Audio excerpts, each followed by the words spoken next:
You should've never doubted me. I'ma work to my last breath. I'ma hustle to my last breath. Yeah. You should've never doubted me. The pain and the struggle followed me. Welcome back to the Work Never Stops podcast. This is DG Wessy. I'm here today. It's Christmas Day here in New Zealand, but I'm talking to my man back in Arizona in the United States, Jvion. I've known this dude since he was a young skinny kid, in college, fresh out of the Bay. Now he's a young skinny kid with the kid. I got a little bit more muscles now, just a little bit, a little bit. Yeah, man. But somebody I've known for a while now, man. I don't know how many years it is, but somebody I'm very proud of. 15 years, about 15 years. 15, yeah, since 2006. Woo, man. Since 2006. yeah, 14 years. Yep. Wow. Yeah, man. Making me feel old, but I still look young though. But yeah, man. Somebody I'm extremely proud of. Extremely proud to call a little brother, man. This dude is he's doing his thing entrepreneurially and out in the community as well. So glad to have you on today, man. Thanks for joining.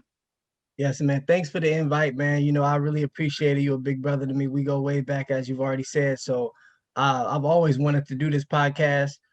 So I'm grateful to be to have this opportunity to do this with you today on this Christmas Eve and Christmas Day for the both of us.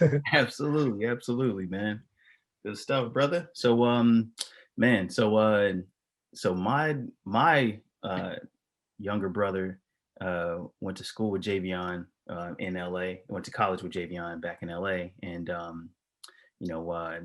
being the big brother that I am, I took Jvion under my wing as well.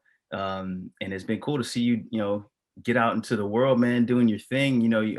He's a published author a couple of times, and Yep.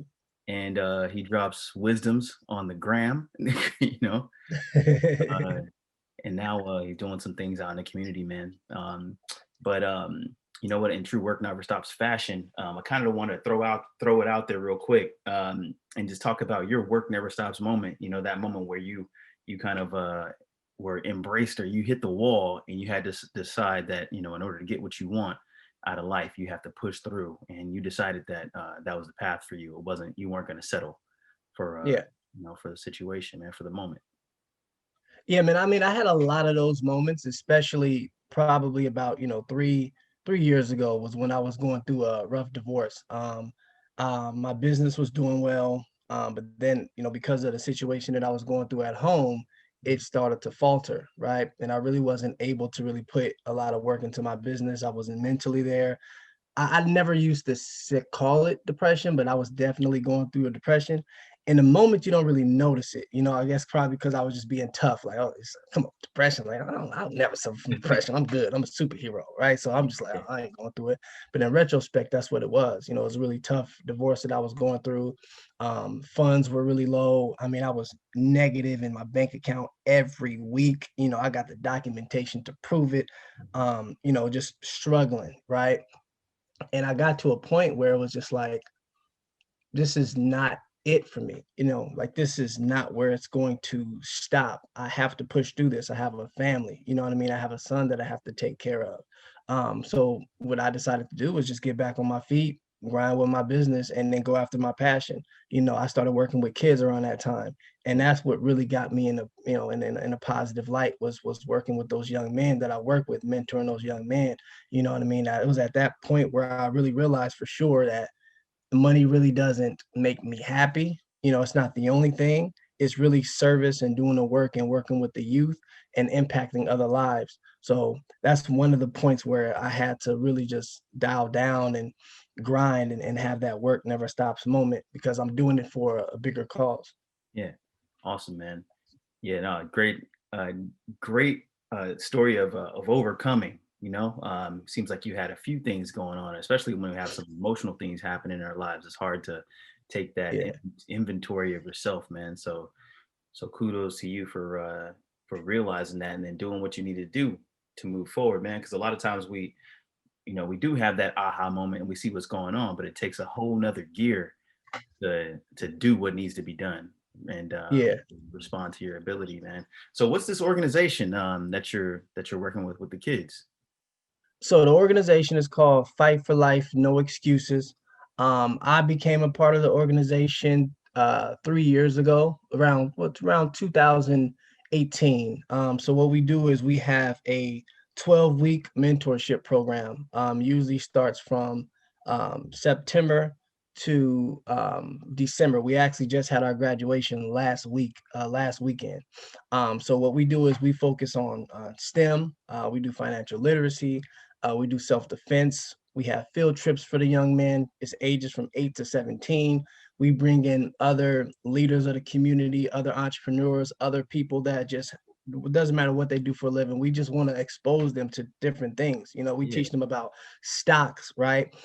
So it was founded by two great brothers by the name of Kadir and Bilal. They founded it probably maybe like 7 years ago or so. And ever since then, they've just been grinding in the community. Like they have it's a large village of just fathers and mothers that allow us to be that presence in their children's lives, not just throughout the 12-week program, it's throughout the year. This is not just a program where we're there just for 12 weeks on a Saturday. They have our contact, we have their contact, and we get with them every weekend or every month that we can, and we just mentor them, we just be that presence in their lives. It's a lot of kids, like that's what they need. Like it's a lot of people out there in jail now that had they had a mentor when they were 12, 13, or 14, they wouldn't be in a situation that they're in. Somebody that's positive, that's giving them some positive energy and some good wisdom, and letting them know the path that they went down. You know what I mean? So it's just an honor to be a part of this organization, because I definitely feel that we're doing some great work with these young men. Yeah, man. Now that's awesome. It's definitely needed, especially in those years, man. Those formidable years as a team, man. Just that Yeah. exposure. Some of those elements remind me of Project Motherland and kind of what I was looking to do with my nonprofit, um, exposing the kids to people that are doing different things with their life. You know, I think that's one thing, like in the in the hood or in the community or just as you're coming up, man, because it don't really matter, like where you are, because I met Yeah. some kids in the suburbs who have an easy life, but they're not exposed to other things, so they don't have that ambition, to Mhm. to do this or that. So exposure is a huge thing. So that's cool that you guys are doing that, man. So why are you taking these kids out into the woods and beating them up, though? I mean, I don't know. No, no, no. Hey, they got to get this work. But hey, that's one thing that we did. Well, not the beat up part. Well, we just recently, a couple of weeks ago, we went on a field trip where we went camping overnight. So that's another thing that we exposed them to, right? A lot of these kids, they never even left Phoenix. You know what I mean? They never even left their city before. When I was coming up, I didn't even really leave my neighborhood. There was a lot of kids that didn't leave their neighborhood. So we took them camping. We was able to bond with them, Yeah, fireside chat, have a nice conversation with them, and no beating up part, but we did train, gung fu, so we do yeah, teach them, self-defense. So nobody got hurt or anything yeah. like that. But again, that's just one thing where we expose them to different things. And like I mentioned, we have firefighters come in and speak to them, people with just different careers where they can expose them and see that this is an opportunity that you may be able to have. We can have a firefighter come in, or we might have like somebody that's in athletics come in, somebody that's a financial advisor come in and speak to them. You know what I mean? So just different exposures, man. I think that's definitely what all kids need. Doesn't matter who you are. Yeah. Nah, man, it's dope. That's really, really cool. Hopefully, this will inspire somebody in another city to try to do the same thing, man, because we really need that. I was over here at the boxing gym the other day. I found a boxing gym right around the corner from where I'm living out here, and this dude's a ex-pro, retired pro, and I was just sitting down talking to him afterwards. He has a 10-year-old son, and he was going on about how the kids are on their phone and stuff like this. And the next business he wants to do is he wants to take kids out into the woods for a couple of days, turn your phone off, and Yeah.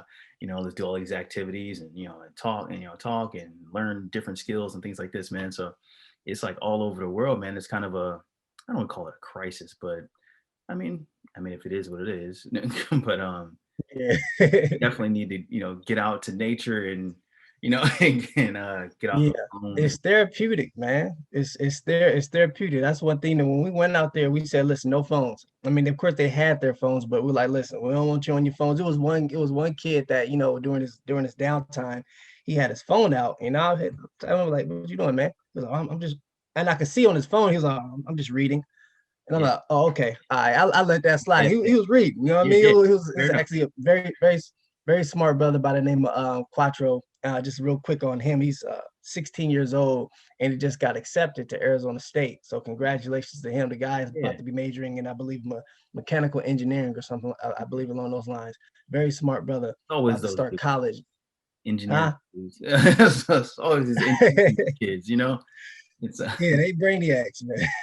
it's the way they They're think. brainiacs. Very, very structured thinking, man. Growing up, my pops was an engineer, so growing up with that, that Yeah. it's a certain mindset, so Yeah, yeah. yeah, Next level. yeah, man. It's next level, but it's important to detach from that and just come together and just have a conversation like old times. I know you're older than me, but I came up without phones too. You know what I mean? Yeah, So yeah, you know, it was at a certain point we just had to have a conversation with each other and just build. yeah. You got to learn how to tap out of that digital world, man. Because Yeah, hopefully yeah, yeah. we're not losing this whole social thing. So it makes us. As we're on a Zoom call right now, so But but that's the thing though. You got to use the technology as a tool. You can't have the yeah, technology using you. And yep, I think a lot of the people. I don't even say the kids, just because there's a lot of adults out there who are at risk of just giving themselves to the system, so to speak. This social networking or media or whatever you want to call it. It's a system, and if you're yeah. not utilizing the system for what you want, then you could be in bad shape. Yeah, so it's how you use it. You're right. Definitely how you use it. We're using this as a tool right now. You know Yeah, what I mean? It's like the young brother that was on his phone. He was reading something, you know what I mean? So he was using it as a tool. So, yeah. it's okay to have fun sometimes, but you gotta have a mix. You get some balance, huh? Yeah, gotta have some balance. And so Jeff Bezos, I was watching this interview a while ago, and he was like, "Oh, balance is it's unrealistic, right?" And I was like, "Oh, this is some crazy corporate talk." But when he started explaining what he was saying, he was like, he's like, sometimes you're going to be, 80, this 80-20 rule, right? Sometimes you're going to be 80% grinding on your thing and it's going to be 20% balance, social life. And then other times it's going to be the other way. And I thought he was speaking some truth there because when I was grinding on Go Hard, for instance, and like really trying to build it up, it was like that. Like always, most of my adult life, I've been trying to have balance, and it can't always be like that. Like, Mhm. I feel like there's a little bit of like kind of going with the wave, so to speak.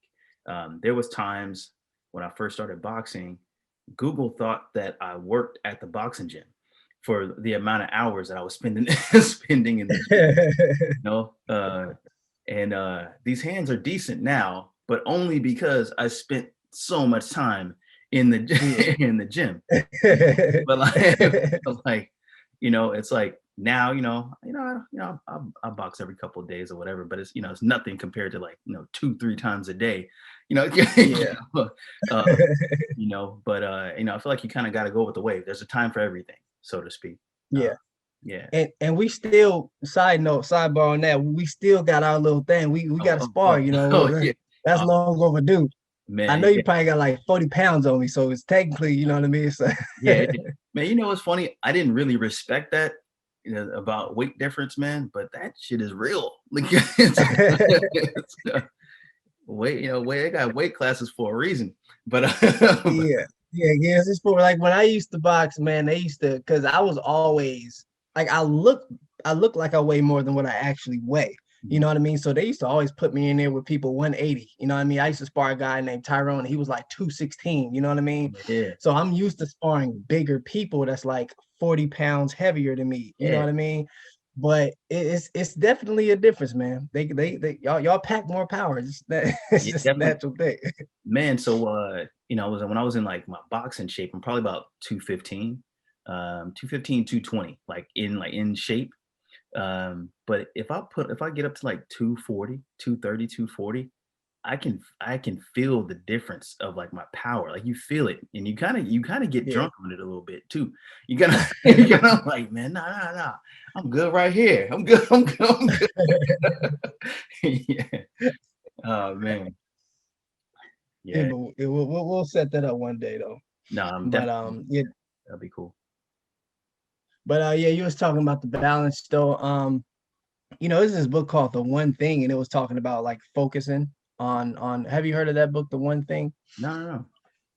It was about like, you know how a lot of people say like multitasking, I'm a good multitasker, and there's even like a lot of questions on job interviews. They want you to be a multitasker, and the one thing was just about focusing on one thing. Right. And I noticed one thing about me is I've always like bounced from just one thing to another. Like, you know what I mean? One moment I did music when we met, Yeah. right? One moment I'm doing music, then I'm doing film production, then I'm doing screenwriting, then I'm acting, then I'm modeling, and then I'm boxing, and then I'm doing that. I'm doing all of these different things. And when I started to just focus and hone in on just one thing, that's when I really started to see progression. You know what I mean? Like when I set my goal on starting my clothing brand years ago till I'm only 5 years ago, and I set my goal on that, that's what happened. When I wanted to, make a certain amount of money every month, that's what happened. You know what I mean? That's Yeah. all I did. That's all I focused on. But when I was just trying to bounce around from one thing to another and have all of these different things going on, it was really hard because you can't really focus on one thing. You know what I mean? If you're putting attention on this, you're taking attention away from this. You know what I mean? So Yeah. I just wanted to just make that point that, focus is key, not trying to always multitask and just honing in on one thing, at least even if it's for a short period of time. Yeah. One thing that I find with that is you're able to, when you're focusing on one thing, you're able to gain momentum. And momentum is not something you can cram for. You can't just create momentum out of nowhere. Like it takes time, right? Yeah. Your subconscious mind has to be working on this thing, right? To to create momentum. You need Yeah. other people to be involved in what you're doing. Like even if it's just like you just told your homie and they're thinking about it, and then 3 weeks later they meet somebody and who's able to help make your venture a bit easier. Like that's real momentum. But you can't get Yeah. that if you're switching from this thing to that, to that Yep. thing. And yeah, Yep. yeah, and momentum is a great thing. I should write a little piece on momentum because momentum is it's kind of like it's I guess it's parallel to traction, right? Traction. Mm, You when you actually get some speed going in your business or whatever it is you're trying to do, that's when your business has a life of its own, man. You're not going to get there if you don't have focus. yeah. Yeah. Yeah, that's definitely accurate, man. And it's crazy. Not a lot of people think about that. Like when people talk about, what are the keys to success and how can I be this and how can I take my business here? How can I do this? No one mentions momentum. You Yeah, know what I mean? yeah, I don't hear that a lot. And that's very accurate because if you have enough momentum, everything else should take care of itself. Like if you put in the work, if you have that work never stops attitude and you put in the work and you build that momentum, right? You're going to have people, if you have a product, purchasing your product. You're going to have people going to your shows or, because you already built that momentum, you already put that work in. So I think that's definitely a key point. I'm going to put that on the shirt. yeah, man. Yeah, so not 2020, but in 2019, I kept saying this thing. I kept saying the one thing I cannot sacrifice in my life is momentum. Like everything else is up for debate. Like, am I going to show up to that thing? What's up? Sacrifice. Oh, what's up? Oh. All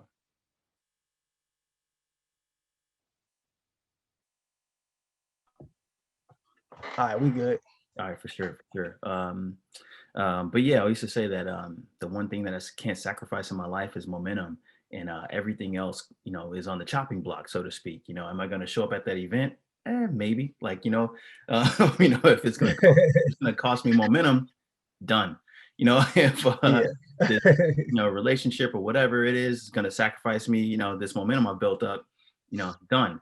And Yeah. I stay dedicated to that. And I'll tell you kind of like a little bit of like where I am right now with Go Hard. Like I have a whole team of of people working on Go Hard right now that are like pushing it, and they come back and tell me what's going on with it, and ask me what decision do you want to make here or there. And I couldn't have that without momentum.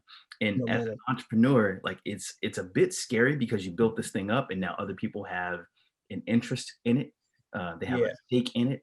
It's a little scary, but it's absolutely where you want to be. You want to be on that next stage, and you want to have that thing that you built up having a life of its own.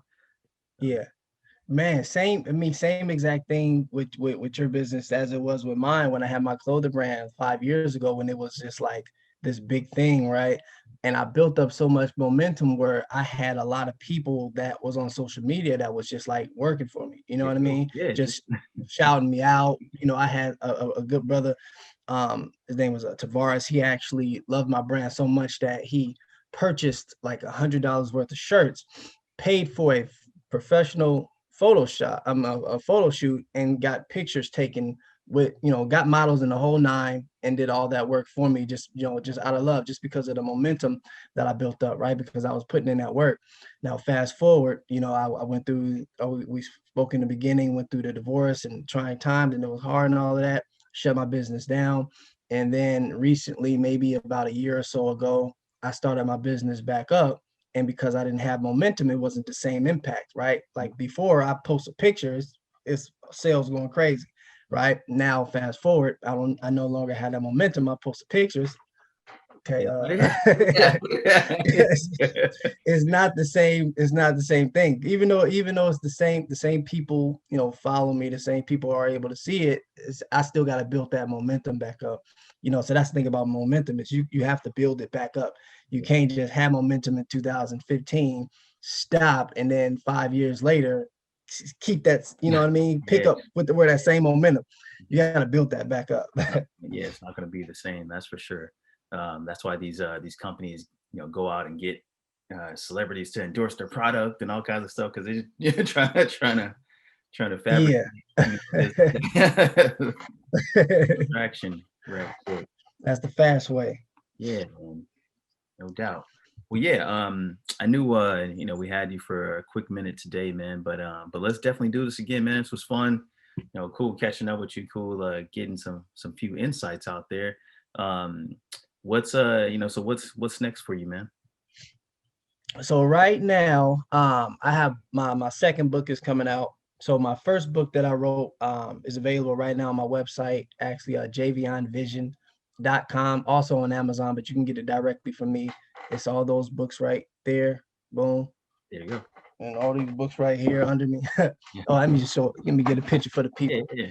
So right here, There you go. Sever the Middleman, right? So as you guys know, I have a clothing brand. Also plug, I also do custom orders as well. So if you need shirts made, holla at me, I got you. All right. And so my first book I wrote is how to start a clothing brand, and not just how to start a clothing brand, but even if you just want to make shirts, you know what I mean? I'd show you how to do that. Not everybody want to have a clothing brand, but pretty much everybody would like to have their own shirt with some type of quote or something on it. So this shows you how to do that for really no cost. I mean, it's very affordable. A lot of people think that you have to have this big factory with, you don't. This book proves that. So I have that book, and my second book is coming out. It's actually in the process of getting published right now. I'm waiting on KDP to hurry up and like, hey, give it the okay. It's in the review stage right now. It's been in the review stage for a couple of days now, so I'm waiting for them to push it through. And that one is actually going to be a planner. So it's a weekly planner where you can just write out your goals, write out affirmations. It's going to be a routine calendar in there. So just track your daily activities, and just, you're going to be able to focus and just write down any type of important goals that you're setting for the year. And also it's going to help with your mental as well. So it's going to focus on a lot of stuff. So that's my next thing. And then after that, I have, some other books that's coming out. I'll discuss that later, but that's what it is, man, is the book. And of course, doing the work in the community with these young men. We have some big stuff coming up for the next year. Good thing COVID, we didn't know what we were going to do with COVID hit. But we were still able to do it, face mask, social distancing, limited the young men that we usually have. Usually we have about, like 35 or so. So we limited it this year. But just goes to show we're not going to let anything stop us from doing the work. The work never stops, no matter what. Neither should you. Yes, so yeah, man. That's what's up, bro. Hey, man, good to hear you keep doing your thing, man. And you guys are still, moving forward, man. Hopefully 2021 is a better year and things open up, and good to see you grind, man. We'll get you back on here in the new year, though. All right, yeah, let's do that, man. Sometime January, something like that. Let's get it. I also would like to do one with myself and my team as well. At some point, get us all on here so you can meet them. Yeah. Have a nice conversation with them as well. So, like, hey, this gonna be my home, man. I'm taking over this podcast. So I'm taking it over now. No doubt. So it's all Work Never Stops podcast. I'm taking over. All right. All right, for sure. All right, well, I'm gonna come over to you then. You're gonna host it. We'll just do it over there. We'll do it over there. For sure, brother. Let's do that, man. We can do that. It's nothing. Absolutely, man. All right, man. All right, man. Well, you enjoy your family out there. I know it's probably cold. I don't know why I think it's snowing out there. It's a little rain. Is it snowing? It's a little rain. Actually, the sun is out now. Okay. That's how it is out here in New Zealand, man. It could be raining in the morning, and then by like 12, it's like 80 degrees. And then at night, it'll be like Chicago, crazy windy. It's like, you don't know what you're going to get, man. Just you don't know what to wear out there. Yeah. Out there. All conditions here. Under Armour, baby. All conditions. No, but all right, man. I'll catch you on the next one, brother. All right, man. Respect and gratitude, man. Have a great rest of your day, man. All right, take it easy. Later. All right, respect. I was so hard-headed at first. My grandma didn't even believe in me. I kept going, though. All I can say is I told you.